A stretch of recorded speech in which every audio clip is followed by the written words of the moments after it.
Soy Fernando Díaz Villanueva, hoy es 6 de abril de 2020 y esto es La Contracrónica.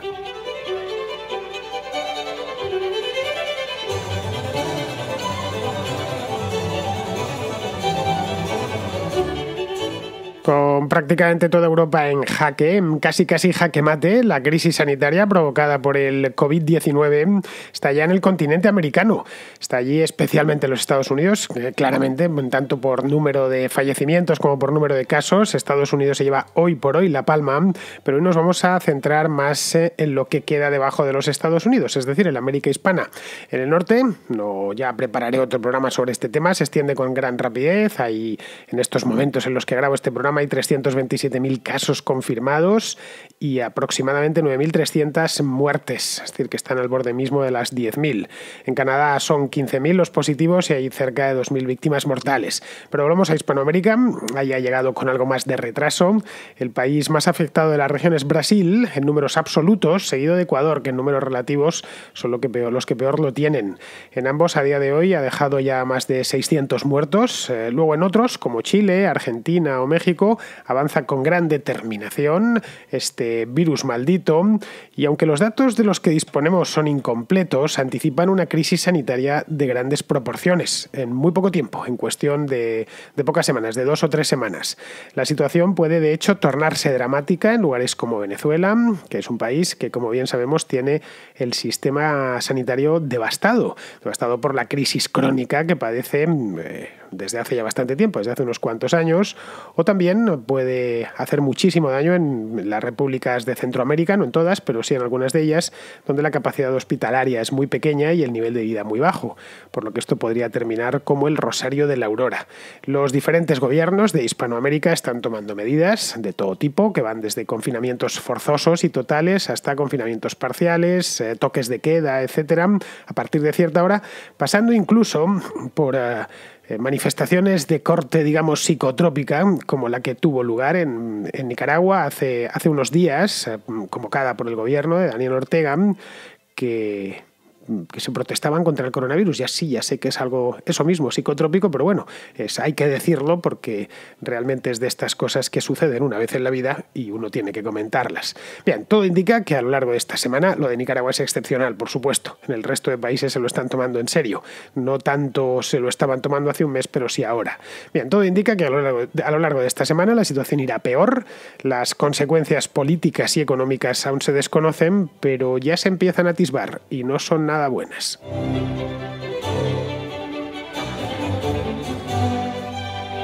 Si echamos un vistazo al mapa que prácticamente al minuto, diría yo que al minuto, mantiene la Universidad Johns Hopkins de Estados Unidos, del estado de Maryland, lo primero que vemos, este mapa no sé si lo conocéis, no tenéis más que ir os doy la dirección, es coronavirus.jhu.edu/map. Ya está, con eso tendréis este mapa, es una especie de panel de dashboard que se dice en inglés, en el que tenéis el número total de confirmados a nivel mundial, por supuesto, luego a país por país, el número total de víctimas mortales y el número total de recuperados.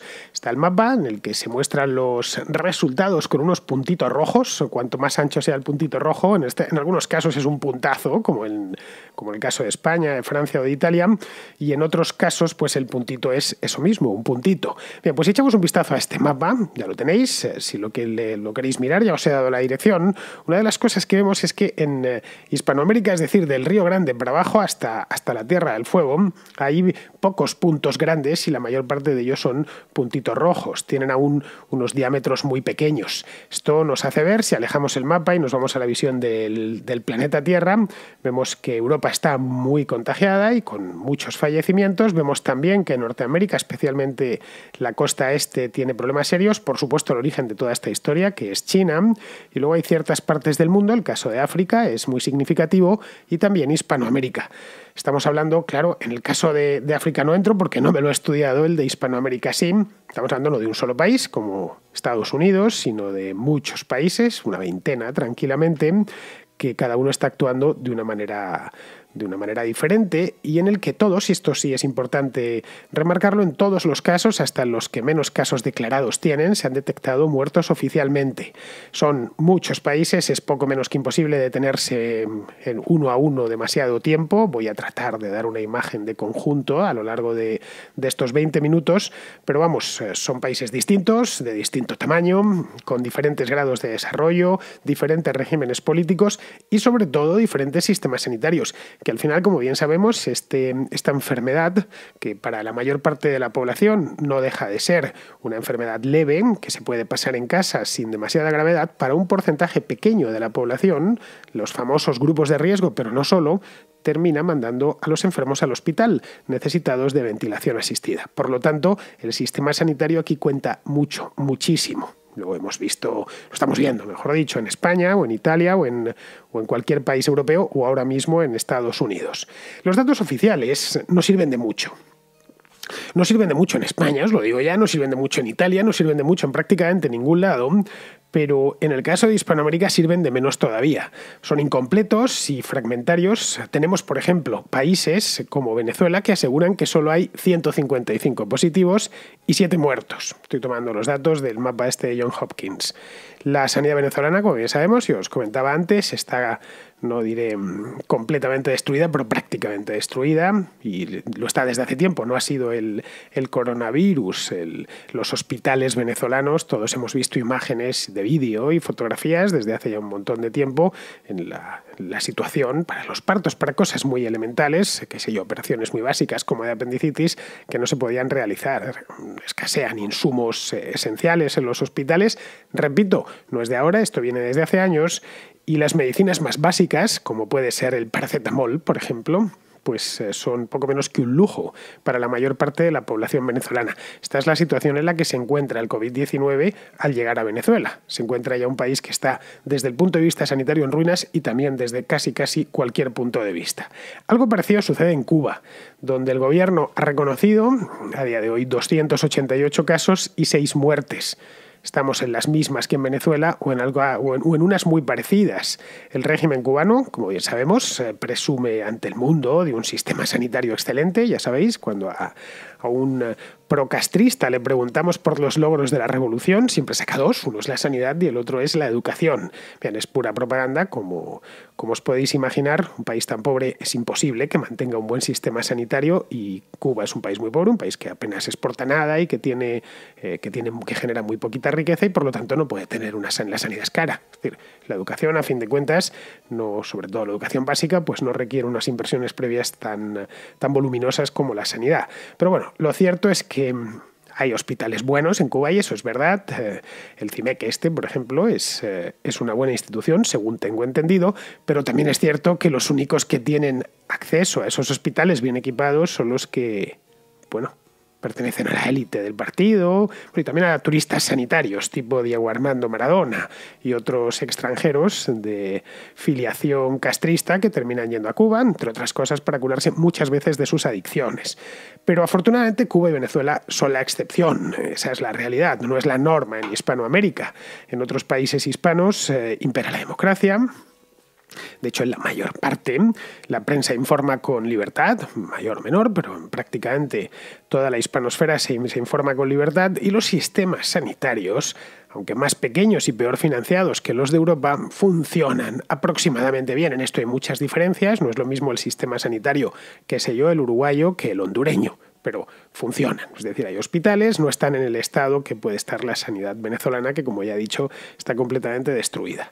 El mayor de los países hispanos es México, es un gigante de 125 millones de habitantes que, con esto ha tenido muy mala suerte porque se ha encontrado con esta enfermedad y un irresponsable absoluto en la presidencia.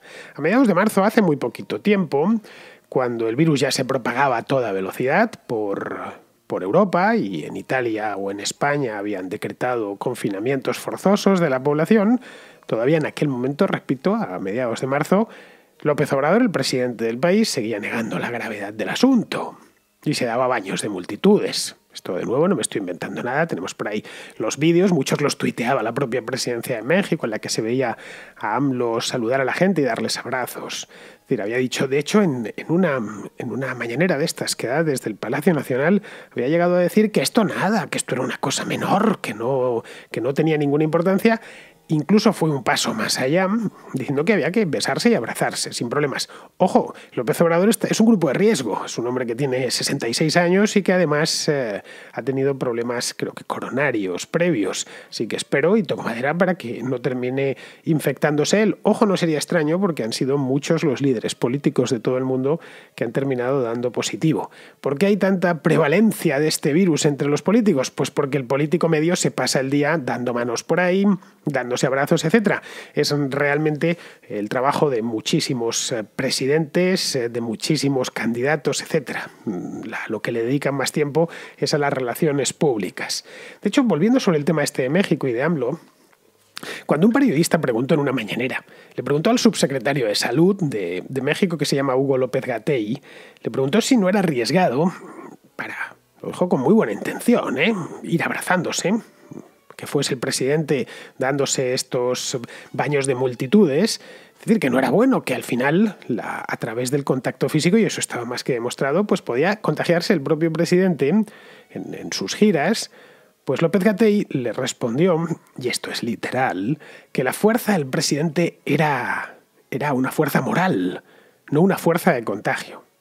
Así, con un par. Esto es real, de nuevo, no tenéis más que buscar López-Gatell, fuerza moral. En México, evidentemente, pues muchos se han tirado de los pelos, se están tirando todavía por este tipo de insensateces. Pero vamos, la fuerza moral poco podía hacer frente a este virus y no hace, os lo digo ya, no hace absolutamente nada. Así que la enfermedad en México ha seguido su curso hasta el momento presente. El gobierno ha reconocido a fecha de hoy casi 2.000 positivos y hay 80 fallecimientos. Es cierto que México es un país muy poblado, ya lo he dicho antes, 125 millones de habitantes, pero ya sabemos cómo va esta enfermedad y la velocidad que se contagia. Ahora el gobierno mexicano, estoy hablando, anda como un pollo sin cabeza, contratando médicos y enfermeros a toda prisa, como si no hubiese mañana. A finales del mes de marzo, es decir, la semana pasada, recomendó el confinamiento de la población, pero descartó, por ejemplo, el toque de queda. Descartó también confinar a toda la población, como ha sucedido en otros países de la zona, o como ha sucedido en la propia España, por razones fáciles de entender, por el hecho mismo de que se puede paralizar la economía en el acto, y eso es lo que López Obrador quiere evitar a toda costa. Si nos vamos más al sur, nos vamos a Centroamérica, el país más afectado a día de hoy es Panamá. De hecho, Panamá es, a efectos relativos, un país que es el país que más muertos y casos por habitante tiene, más que Ecuador y más que Brasil. Panamá es un país pequeñito, no llega a 4 millones de habitantes y está, además es el país más rico de Centroamérica, es el más globalizado de todos, el aeropuerto con más tráfico internacional de toda América Central es el aeropuerto de Panamá. Y bien, es un país que tiene una renta per cápita más alta que sus vecinos. En Panamá ya van más de 1.800 casos y hay 46 muertes. Como veis, la mitad, algo más de la mitad que en México, siendo como es pues un enano demográfico, es decir, con muy pocos habitantes. El que menos afectado está, y seguimos en Centroamérica, es Nicaragua, al menos oficialmente. Ya digo que con esto de las cifras, pues, y más con un gobierno dictatorial como el de Daniel Ortega, pues no hay que creérselas mucho. Este gobierno, el gobierno sandinista, ha reconocido un total de 5 casos y de 1 muerto. Y allí ha adoptado una posición que os la he definido antes como psicotrópica, pero también podríamos calificarla de esotérica. Lo de Daniel Ortega y su mujer Rosario Murillo, que además de su mujer es la vicepresidenta del país, con esto del COVID-19 pasará a la antología del disparate. Primero dijeron que esto solo afectaba a los ricos. Hay material propagandístico al respecto. De nuevo, no estoy ni siquiera opinando, estoy refiriendo. Es decir, estas cosas se han podido ver a lo largo de las últimas semanas. Y que claro que como ellos eran pobres, pues estaban a salvo. Es más, en ese material propagandístico distribuido ya por los propios sandinistas o por sus terminales civiles y sus asociaciones, etcétera, se podía ver al propio Donald Trump con una mascarilla. Evidentemente era un fotomontaje porque creo que no ha trascendido ninguna foto en la que se vea a Donald Trump con una mascarilla. Supongo que no la hará a no ser que las cosas se pongan muy malas en Estados Unidos. Pero bueno, Bueno, la idea era esa, ya de por sí delirante, como si el virus fuese a contagiarnos no ya en función de la nacionalidad, sino de la cantidad de ceros en nuestra cuenta corriente. Bien, estas cosas que nos sorprenden tanto fuera de Nicaragua, a los nicaragüenses, por desgracia, nicaragüenses sensatos, estoy hablando, hay muchísimos, no os penséis, pues están ya más o menos acostumbrados. Bueno, luego de esto fue lo primero, decir que que esto solo afectaba a los ricos. Daniel Ortega convocó una manifestación. Esto es real. Una manifestación con el lema Amor en tiempos del COVID-19. Una manifestación por Managua. Una marcha, bien, con una especie de cabalgata.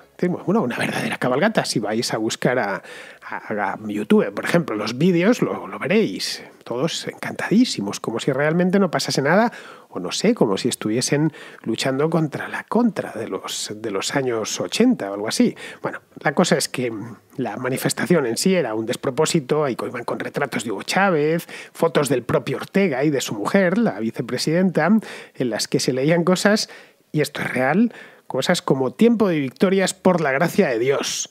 Y otra más que decía, amor a Nicaragua, siempre más allá. No sé yo, pero al igual que López Obrador es un paciente de riesgo por la edad, Murillo y Ortega también son pacientes de riesgo, porque figurarían en la tercera edad y por lo tanto además Ortega ha tenido problemas de salud previo, así que yo no diría muy alto si fuese Daniel Ortega aquello del más allá no vaya a terminar en el más allá después de hablar tanto. Claro, esto no lo podemos tomar a broma, si no fuese porque es que de esta enfermedad está muriendo gente, muchísima. No hay más que echar un vistazo a los 12.000 y pico muertos que llevamos ya en España, más los que vendrán.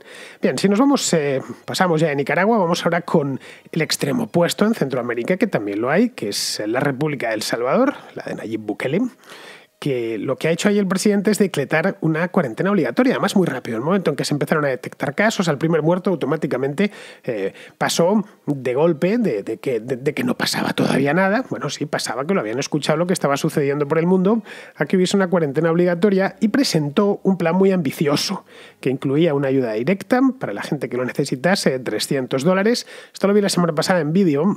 Y claro, pues como estas cosas que suceden en El Salvador, dijo lo de los $300 y automáticamente todo el mundo se echó a la calle. Al final lo tuvieron que suspender. Han suspendido también, Nayib Bukele, el presidente de El Salvador, el pago de las facturas de agua y de electricidad.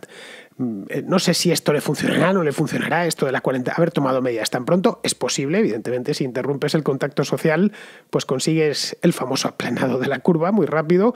Tampoco sé si lo podrá resistir la economía salvadoreña, que como bien sabemos no es muy potente, pero bueno, el hecho es que a día de hoy hay 62 casos y 3 muertos. Si vamos un poquitín más al sur, no mucho, en Costa Rica nos encontramos que están mucho más tocados. Tienen 435 casos y 2 fallecidos. En Costa Rica también se lo han tomado muy en serio. Han cerrado ya las playas, han cerrado las iglesias, se han prohibido, por supuesto, los actos multitudinarios y hay un toque de queda que va de las 5 de la tarde a las 5 de la mañana. Es decir, es un toque de queda vehicular. No puedes ir a ningún sitio entre las 5 de la tarde y 5 de la mañana. Pues más o menos casi Costa Rica está en el trópico, pues desde que anochece, un poquito antes, hasta que amanece a la mañana siguiente. Pero bueno, los costarricenses pueden todavía ir a trabajar, se puede todavía generar riqueza en el país. El gobierno de Costa Rica, de Carlos Alvarado, parece de cualquier modo estar tomándoselo muy en serio.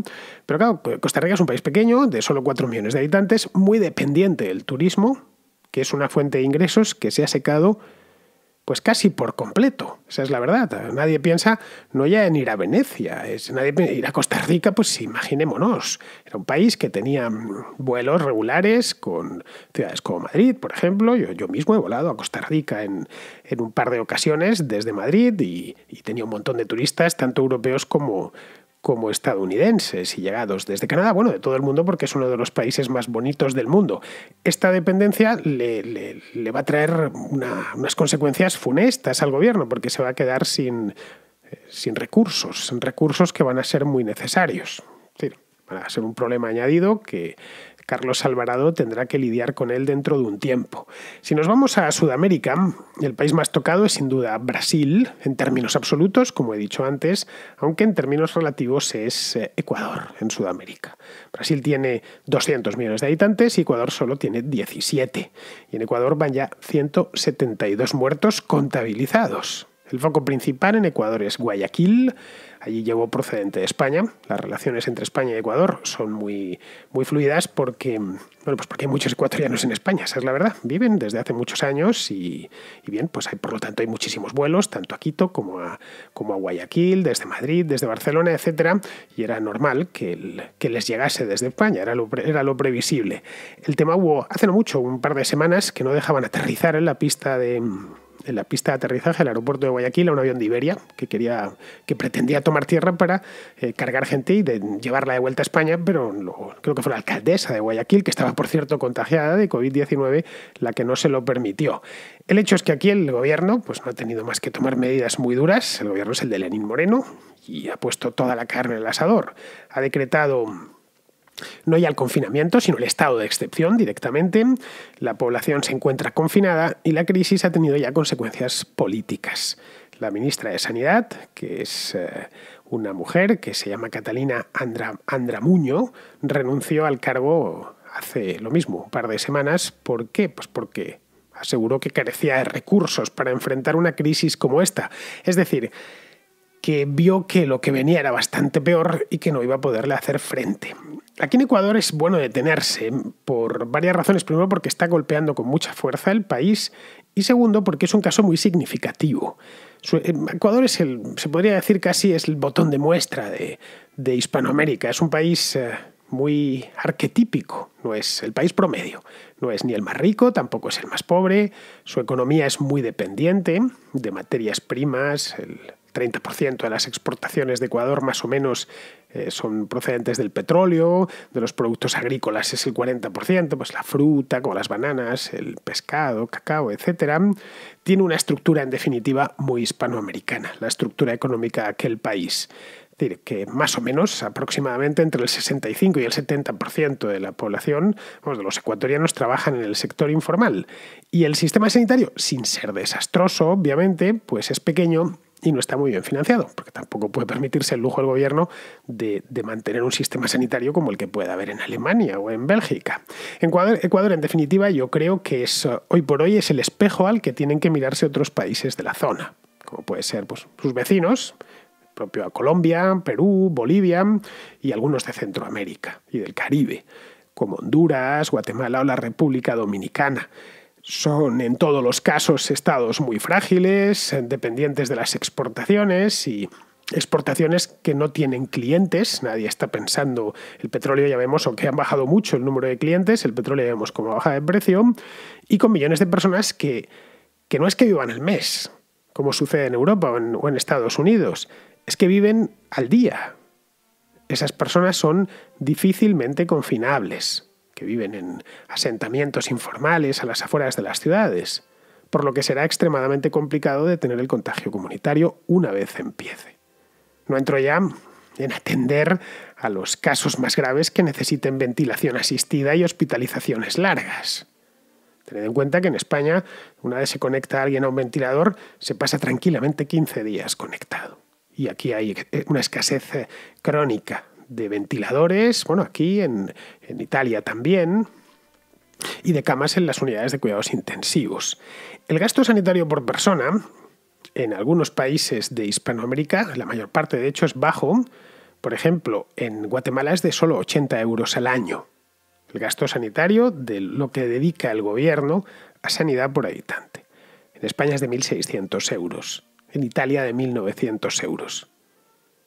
En los países más prósperos, los del Cono Sur, básicamente, como puede ser el caso de Chile o de Uruguay o de la propia Argentina. Sí, ya sé que me vais a venir los argentinos ahora diciéndome aquello de que de próspero nada, pero sí que es próspero, caray, si lo comparamos con países como Honduras. Bien, en Argentina y Chile se han decretado confinamientos forzosos. En Chile el gobierno ha decretado también el estado de excepción. En Uruguay, que es un país pequeño, de solo 3,5 millones de habitantes, hay ya 400 casos confirmados, hay 5 muertos y las autoridades sospechan que pues eso, que el contagio comunitario ha empezado y esto ya es casi el principio del fin. Lo que se ha negado a hacer en Uruguay por ahora el gobierno de Luis Lacalle, que por cierto, lo suyo ha sido un drama. Tomó posesión hace solo un mes, a principios de marzo, pues lo que sí que ha eliminado es lo de hacer una cuarentena obligatoria. Pero vamos, en Uruguay, por ejemplo, pues sí se han cerrado las escuelas. En cuarentena están a día de hoy, está Perú, está Colombia, está Paraguay, también está Bolivia. En fin, el tiempo dirá cuál ha sido la mejor medida, que evidentemente son móviles, dentro de una semana no serán exactamente las mismas, o dentro de 2, de lo que no se va a librar nadie, como en Europa, en este caso no va a haber excepciones, es de una crisis económica de caballo, que es eso con la sanitaria. Pero bueno, esto lo veremos en una próxima contracrónica.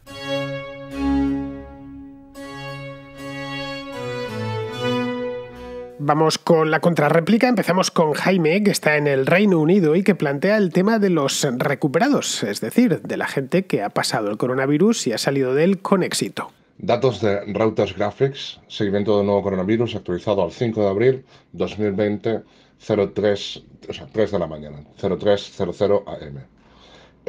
Estoy viendo, y me llama mucho la atención, estaba repasando diferentes países, me llama mucho la atención de que España es el país con más recuperados de todo el planeta. O sea, te leo el top 5, ¿vale? Estados Unidos, 309.000 casos, 11.000 y pico recuperados, 8.000 muertes. España, 124.000, ya hemos superado por ciento y pico a Italia, 124.000 casos, 34.000 recuperados, 11.000 muertes, cerca de los 11.000. Italia, 124.000, más o menos igual que España, 20.000 recuperados, 15.000 fallecidos. Alemania, pues 95.000, 96.000 casos, 24.000 recuperados y 1.000 fallecidos. Y Francia, 82.000 casos, 15.000 recuperados y 7.500 fallecidos. O sea, somos el país de los que peor está, pero curiosamente somos el país con más recuperados a nivel oficial, al menos, con mayor número de recuperados. Y entiendo que evidentemente una tasa mayor de recuperados, dado que tenemos 2/3 de los muertos que tiene Italia. Nosotros tenemos, 2/3 y un poco más de 2/3. Nosotros tenemos 11.724, ellos tienen 15.362. Nada, simplemente, ahora te paso el enlace. ¿Casualidad o, o parece ser que somos, no sé, somos superhéroes? No, no creo que sean superhéroes porque es súper trágica la situación, ¿no? Pero quiero decir, me ha llamado poderosamente la atención, quería comentártelo simplemente, a ver si se te ocurre algo. Pues mira, Jaime, así es. La tasa de recuperados en España es muy alta, ronda el 25% de los que han sido diagnosticados previamente. La italiana es del 16%, la de Alemania es del 26%, es más alta incluso que la española, y la de Francia del 20%. Bien, aquí hay un misterio, como bien dices. ¿A qué se debe esto? Pues la verdad es que no lo sabemos muy bien. Por lo que he leído hasta ahora, y he leído algunas cosillas al respecto porque esa misma pregunta también me la hice yo en su momento, la razón, por lo visto, hay que buscarla en los criterios de alta. Es decir, no es lo mismo decir que un paciente está curado porque ya no tiene síntomas que porque haya dado negativo en el test. Es decir, tú ya estás curado porque ya no presentas síntomas y por lo tanto estás curado, vaya usted a casa, eso sí, enciérrese, pero ya está curado a que hayas dado negativo en el test. En España se están empleando, según creo, o según he leído, criterios clínicos para dar de alta. Si ven que lo has superado, te dan el alta y te consideran recuperado. Y ojo, esto aún así no es ni siquiera total del país, varía por comunidades autónomas. Madrid, por ejemplo, tiene una tasa de recuperados mucho más alta que la de Valencia. El problema aquí es la naturaleza variadísima de los datos. El Ministerio de Sanidad da todos los días las cifras diarias sumando grupos de pacientes que han pasado por situaciones muy distintas. Unos han tenido que ser ingresados gravísimos en una unidad de cuidados intensivos, mientras que otros lo han pasado en casa. Y si esto sucede dentro de España, pues imagina la variedad de criterios que habrá por todo el mundo. Los datos más o menos reales y fiables yo creo que no los conoceremos hasta dentro de muchísimo tiempo, cuando ya el COVID-19 sea cosa del pasado. Entonces se podrá recapitular y dar cifras mucho más exactas y aun con todas, estoy viendo dentro de 20 años que estarán ya los historiadores discutiendo de la cantidad de víctimas que dejó esto, como siguen discutiendo de las víctimas de la gripe del 18. Bien, seguimos con Juan Manuel, que se hace una pregunta sobre el sistema sanitario. Buenos días, Fernando. Bueno, yo la cuestión que quería plantear era si esta circunstancia que estamos sufriendo con el tema del coronavirus puede poner en cuestión la eficiencia del sistema sanitario de seguridad social público español. Sin duda es uno de los sistemas públicos pues más refutados y menos cuestionables, al menos para la opinión pública, pero se está demostrando que uno de los sistemas sanitarios públicos mejor financiados del mundo, delegando la gestión en los políticos, en este caso gente que no está sabiendo gestionar bien los recursos que son muy abundantes. Somos el sistema sanitario que más está sufriendo las consecuencias del coronavirus. Evidentemente eso tiene explicaciones sociológicas, sanitarias, epidemiológicas y de toda índole, pero la realidad es que un sistema sanitario perfectamente financiado de forma pública, al depender esa gestión de personas como políticos que no son competentes para ello, pues se está viendo que a pesar de su financiación no es efectivo. Entonces, ¿crees que esto puede abrir el melón de que el sistema sanitario público no es igual de eficiente que un sistema sanitario privado? Pues mira, Juan Manuel, voy a romper una lanza por nuestro sistema sanitario, bueno, en general por todos los sistemas sanitarios. A ver, nuestro sistema sanitario, el público y el privado, ambos, no estaban diseñados para atender enfermedades infecciosas ni epidemias, porque no las teníamos. Nuestro sistema sanitario, como el del resto de Europa, estaba pensado para atender las enfermedades propias de la vejez, porque tenemos mucha gente mayor y otras pues como las relacionadas con el corazón, por ejemplo, o con la oncología, que es de lo que morían los españoles hasta hace un mes. No lo olvidemos. Aquí no estaba... No. ¿Cuándo fue la última epidemia en España? Ojo, y estamos hablando de una enfermedad infecciosa. Sí, ya lo habíamos olvidado. Así que, a ver, todos los sistemas se han visto superados, no solo el nuestro. Si dentro de 5 años, Dios no lo quiera, toco madera, nos viene una igual de otra variedad de coronavirus que nos pone en un jaque, te aseguro que ya no nos pillará de esta manera, nos pillará bastante mejor preparados. Bien, vamos ahora con Mario de Murcia, que se interesa por los coronabonos. Hola, Fernando. Bueno, te quiero dar las gracias en primer lugar por la labor que realizas con tu programa. Habitualmente estoy de acuerdo con lo que expones, pero incluso cuando no lo estoy, aprecio en ti un esfuerzo didáctico y, si se puede llamar así, racionalista, que es muy de agradecer.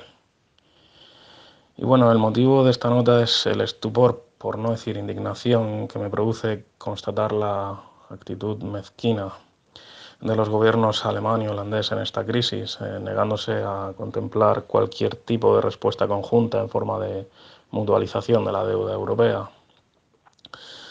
Y bueno, yo sé que eres un amante de la historia, así que creo que es oportuno repasar algunos datos históricos recientes. La reunificación alemana supuso que el déficit público alemán aumentase a principios de los 90 por encima del 3%, y nadie en Europa objetó nada a Alemania. Fue esa misma Alemania que luego no quiso consentir que otros países europeos superasen el 3% de déficit.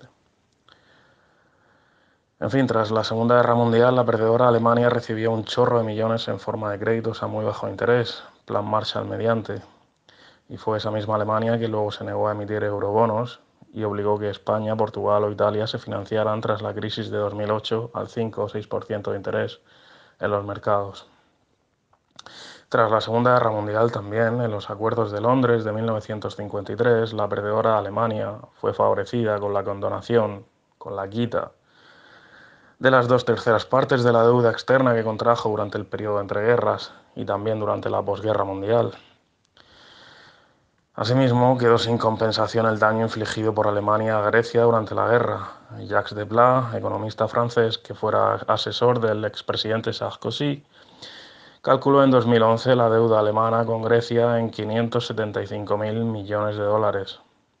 Por supuesto, Alemania, tan compungida por su horrible pasado, ha desoído siempre las reclamaciones de los griegos en este sentido. Pero eso no les ha impedido exigir a Grecia la devolución íntegra de su deuda en la crisis financiera de 2010-2013. En fin, yo tengo para mí que la falta de memoria nos pasa factura.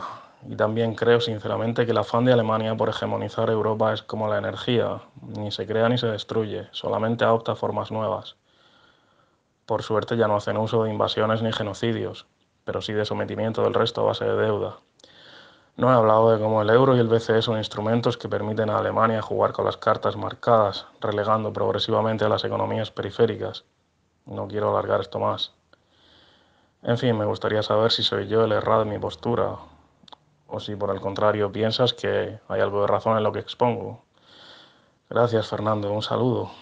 Pues mira, Mario, todo esto que me has dicho se lo cuentas al contribuyente alemán medio, un tipo de 32 años que nació en los años a finales de los años 80 y que trabaja como un mulo para pagar impuestos. Le vas a decir que es que en el año 49, cuando se fundó la RFA, o que los nazis hicieron tal o cual en Grecia. Se lo cuentas a él porque es que a lo mejor pues lo más probable es que te diga que él no es responsable de lo que hicieron sus antepasados. Es como si nos vienes a los españoles de hoy en día diciendo lo que hicieron nuestros antepasados en el protectorado español de Marruecos. No digamos ya, o lo que hicieron, bueno, sí, nos lo están recordando continuamente, pero vamos, lo que les respondemos es bien sencillo. Yo no soy responsable de lo que hiciese un antepasado mío lejanísimo. Entonces, pues con esto estamos en las mismas. A ver, Alemania es el país más rico de Europa y lo es, y no lo es porque haya expoliado a nadie, sino porque son gente laboriosa, productiva, emprendedora y muy amiga de ahorrar. Esa es la razón y no otra. Y su gobierno nunca ha hecho trampas con la moneda, al menos desde 1949. Sus cuentas públicas son sostenibles, no encadenan los déficits y cuando han incurrido en ellos no han sido por supuesto del 11% como el que tuvo España en el año 2010. En absoluto, jamás ha llegado Alemania a eso. Y cuando han tenido algunos déficits, el caso de los años 90 con la reunificación, se desvivieron por introducir reformas en el sistema. El Plan Hartz, de hace 20 años, reformó el estado del bienestar alemán para hacerlo sostenible y que los cuantiosos gastos del mismo nunca superasen a los ingresos. Esto se hizo en Alemania hace 20 años. En Alemania no se estrangula la iniciativa privada, la transparencia de las cuentas públicas es muy grande y se promueve el ahorro y la inversión. Pues el resultado es ese, es una economía sana y muy dinámica. Es perfectamente lógico que no quieran servir como aval de unos tipos que gastan como niños tontos en clientelizar a la sociedad, que es lo que hacía esencialmente el gobierno griego antes de la crisis, que a pesar de tener unos impuestos altísimos, caso de España y de Italia, o la propia Grecia, son altísimos, no les llegan, y que lo riegan todo de regulaciones, de costes laborales y de retórica anticapitalista. Es perfectamente lógico que no quieran enchufar a los recursos de sus contribuyentes a esta banda. Ojalá nuestra ministra de Economía protegiese a sus contribuyentes como protege a los suyos Olaf Scholz, que es el ministro de Economía alemán, que por cierto es socialista, es del SPD, socialdemócrata. Porque Mario, no te engañes, el dinero que Sánchez pide prestado no va a ser para ti. Será para que no haga falta tocar a las bolsas de voto propias y para no tener que hacer una sola reforma que afecte a los suyos. A ver, si tu vecino es un manirroto, tú eres una persona laboriosa, que no te endeudas, etcétera, que es lo que uno debe de ser, laborioso y no endeudarse, pero tu vecino es un manirroto, lo último que harías es decirle que pida un préstamo poniéndote a ti como avalista. Y en el caso de que le concedas tú ese préstamo, le concedas, te pongas como avalista y le pones unas condiciones, ¿sí o no? No, yo voy a seguir a lo mío aquí con el whisky todo el día y sin trabajar. No, en absoluto. Es decir, si no le haces eso, seguiría gastando sin medida y no habría aprendido nada. Así que si Sánchez necesita dinero, que gaste menos. No hay más. Que es lo que hacemos todos cuando nos va mal. Bien, vamos ahora con Justo, que se pregunta por los expertos que asesoran al gobierno. Yo quiero saber quiénes son estos expertos y científicos que toman las decisiones que luego aplican el gobierno. ¿Cuáles son sus nombres, apellidos y que luego sean los responsables de estas decisiones, tanto las malas como las buenas? En el caso del tal Fernando Simón, está claro que el responsable ahora no es él, sino quien lo mantiene en este puesto después de tanta metedura de pata desde antes de que comenzara todo esto. Pero claro, quizás interese que esté ahí para que se lleve todos los palos que en realidad les corresponden a estas personas que lo tienen en este puesto todavía. Nada más. Un saludo. Pues depende del momento. La OMS es ahora experto, pero hace mes y medio no lo era. Simón era un expertazo, acuérdate, como nos lo ponían a principios de febrero, vamos, solo faltó ponerle una calle y un par de glorietas por toda España y hoy poco menos que lo han medio escondido. Resumiendo, que por abreviar mucho, que ya me he pasado, a ver, los expertos para el gobierno serán quienes toquen en cada momento en función de sus intereses y no hay más que hablar. Bien, pues ya terminamos el programa de hoy, terminamos con Pizarro, que nos habla del tema este de los test de detección del COVID-19. La utilidad de los test de detección de contagio por el coronavirus son herramientas para realizar previsiones y que son herramientas para conseguir un aislamiento selectivo eficaz. Ahora bien, si se ha decidido que el aislamiento no va a ser selectivo y que la previsión no va a ser la norma de comportamiento, como se ha decidido de palabra el aislamiento y de acto la previsión por nuestro gobierno, en esta concreta coyuntura los test son irrelevantes, porque se hagan los que se hagan y digan lo que digan, el plan va a ser granítico, café para todos e imprevisión. Desde luego, tiene la indudable ventaja de no tener que pensar y apenas decidir, pero el enorme inconveniente de hacer parecer al gobierno inútil y contraproducente. Un cordial saludo de Pizarro. Pues hasta aquí hemos llegado, queridos amigos, una semana más, o mejor dicho, una semana menos de confinamiento, porque además antes, hace 2 semanas, me refería a esto del confinamiento a los españoles, pero ahora ya tengo a buena parte de la audiencia confinada, no solo en España, sino también en Hispanoamérica. Así que, chicos, nos queda muy poquito, no, pero nos queda un día menos al menos, así que yo seguiré aquí acompañando. Solo faltaba a lo largo de esta semana, de la próxima y de la de después. Pues eso, hasta mañana, amigos.